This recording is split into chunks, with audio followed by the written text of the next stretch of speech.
कलाहांडी जिला सदर ब्लॉक अंतर्गत डोमेरबाहाल सरकारी उच्च प्राथमिक विद्यालय द्वितीय वार्षिक उत्सव अनुष्ठित हो जाइछि।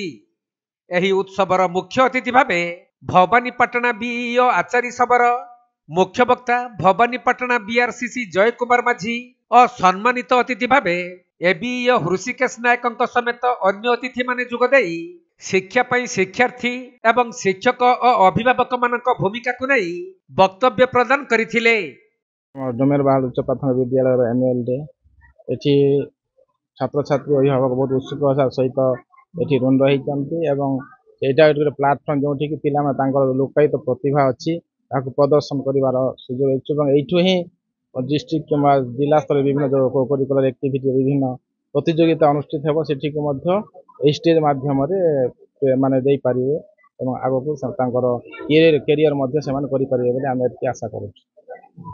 एही वार्षिक उत्सव सभा कार्य रे विद्यालयर प्रधान शिक्षयित्री जयश्री बहिदार वार्षिक विवरणी पाठ करितबा बेले एही अवसर रे मध्याह्न भोजन पई उद्दिष्ट भोजन स्थान आनंद बाजार एवं दुलदुली मंचर शोभा उद्घाटन करथिले मुख्य अतिथि भवानीपाटना बीईओ आचार्य सबर।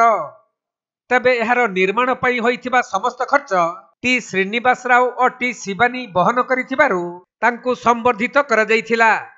एक्चुअली तो सर आज आमर आनंद बजार बोली गोटे छुआ मानकर खाइबा जगह जोटा आगु बहुत असुविधा होता से छुआ मैंने खाइबार लगी तो सेटा गोटे कर दिया है तार उद्घाटन थिला ए दुलदुली मंचर उद्घाटन भी अच्छी आउ तापरे आमर जो एनुअल फंक्शन आज अच्छी द्वितीय वार्षिक उत्सव यहाँ ये आम छुआ मानकर जो टैलेंट अच्छी से टैलेंट प्रतिभा को आमे केनते लोकलोचन को आसी परिबो सेटा आमे चिंता करिके ए वार्षिक उत्सवटा आमे आज आयोजन करिछु।